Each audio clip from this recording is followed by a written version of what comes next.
मैंने कहा था तुमसे कि बतूल को वहीं रहने दो, खुल के बात भी नहीं हो सकती, यहां आना पड़ रहा है हमें। आपने तो कहा था कि चाचू ठीक नहीं होंगे। ठीक तो होना दूर की बात है, उनके तो पर निकल आए, ऑफिस पहुंच गए वो। वाह, आज ऑफिस आए हैं, कल हमारे गिरबान तक भी पहुंच जाएंगे।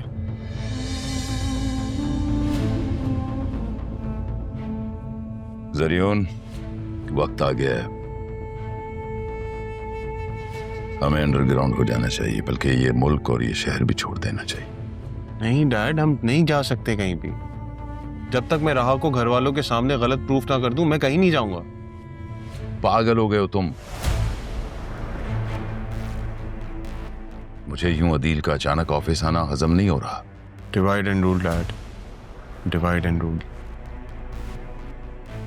राहा को सबके सामने गलत प्रूफ करना ही पड़ेगा कि जो कुछ हमने किया है उसके नाम पे डालना पड़ेगा, और जब तक वो ऑफिस पहुंचेगी तब तक बात बहुत दूर जा चुकी होगी डैड। हम अपना नया टारगेट भी ढूंढ लेंगे। मैं यूं नहीं जाऊंगा जरियान, मैं सब कुछ खत्म करके जाऊंगा, और किसी का सब कुछ खत्म करने के लिए उसका किरदार उससे छीन लो। इससे बड़ा इंतकाम और कोई नहीं।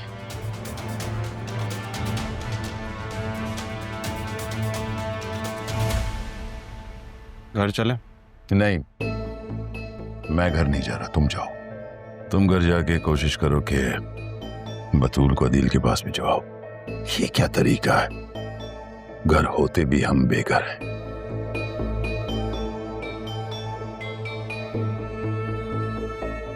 आजकल नई बिल्डिंग का बहुत शोर उठा हुआ, और प्रॉफिट का तो बहुत ही शोर है, लेकिन प्रॉफिट का शोर होना मायने नहीं रखता, काम करना जरूरी है।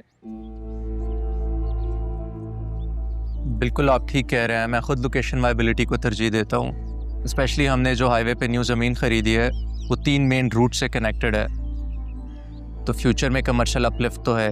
मुझे तो ये फिक्र है कि बगैर एनओसी के बिल्डिंग बनाना शुरू कर देते हैं, और बुकिंग शुरू, धड़ाधड़ बुकिंग हो रही है।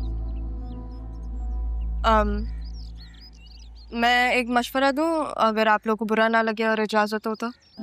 जी प्लीज़, इजाज़त है।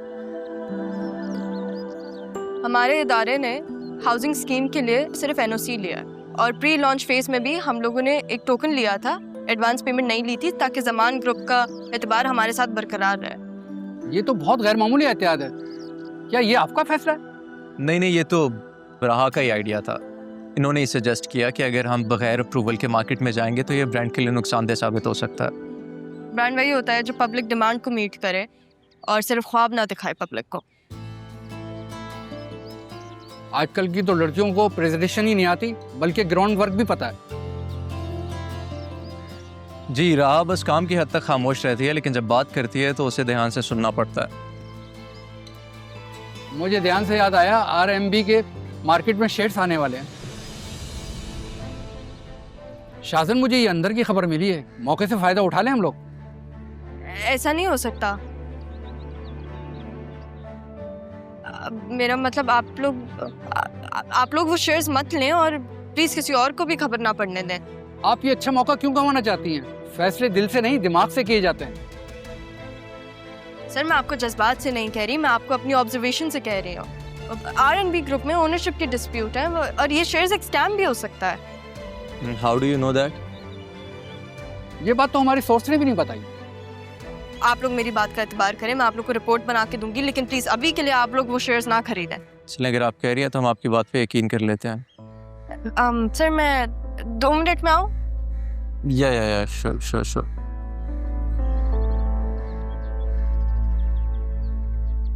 तुमने एक अपने एम्प्लॉय की बात मान ली, ये क्या एक जज्बाती फैसला नहीं किया तुमने?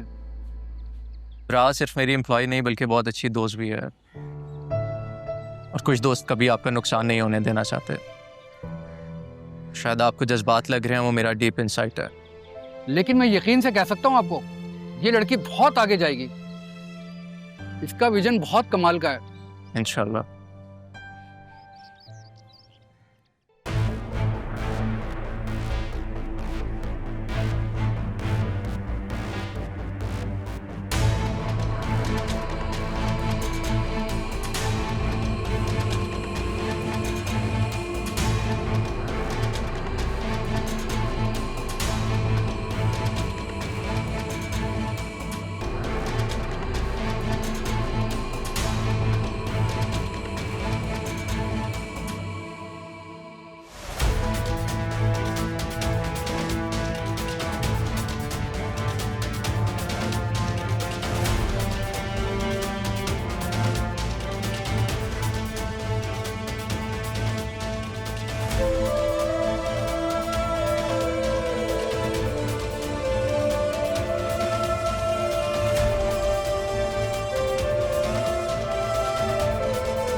नाना जान का बिजनेस ऐसे कैसे सबको बढ़ सकता है? नहीं, ऐसा नहीं होगा। मुझे कुछ करना पड़ेगा। राहा, आज आपने रब नवाज के सामने बोला कि उस कंपनी के शेयर्स मत खरीदें क्योंकि वो एक ट्रैप है। उस टाइम तो मैंने आपकी बात पे यकीन कर लिया क्योंकि मेरे मुताबिक आप उस कंपनी में इंटर्नशिप कर चुकी हैं। लेकिन अभी मैं एक दोस्त की हैसियत से आपसे पूछना चाहता हूँ कि आपने ऐसा क्यों कहा कि वहाँ पे ओनरशिप डिस्प्यूट चल रहा है? मैं अभी आपको नहीं बता सकती। देखिए, आपने मुझसे एक दोस्त की हैसियत से पूछा तो मैं भी आपको उसी बेस पे बता रही हूँ। बस वो शेयर्स मत खरीदें और किसी और को भी मत खरीदने दें। ठीक है, लेकिन रहा, मैं एक बिजनेसमैन हूँ। मैं अपना हर फैसला डेटा और रिसर्च की बेस पे करता हूँ। हाँ, अगर आप इतने यकीन से कह रही हैं तो फिर शक की कोई गुंजाइश बचती नहीं है। Thank you sir. सर, मुझे तो लगा था आप ये सब मुझे फ्रेंडशिप की बेस पे बता रही हैं।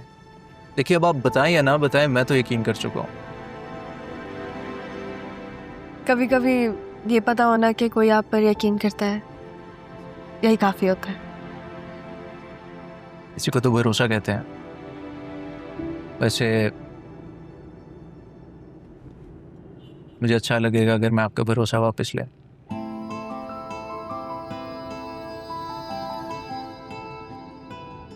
वैसे आज का टेक अवे ये था कि बिजनेस में दूसरे की बात भी पहले सुन लेनी चाहिए।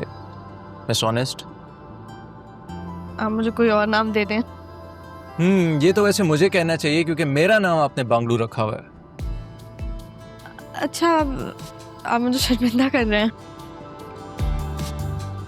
आपके चेहरे पे मैं शर्म हया तो देख सकता हूँ, लेकिन शर्मिंदगी कभी भी नहीं। क्या मेरी स्पेशल दोस्त है? दोस्ती में स्पेशल का मतलब खतरों से खेलना होता है। हो सकता है, लेकिन जो खतरा दिल को भी अच्छा लगे उस खतरे को उठाने में कोई हर्ज नहीं। मेरा घर ना रास्ते में ही आता है। आप मुझे घर ड्रॉप कर दें। ओके दोस्त।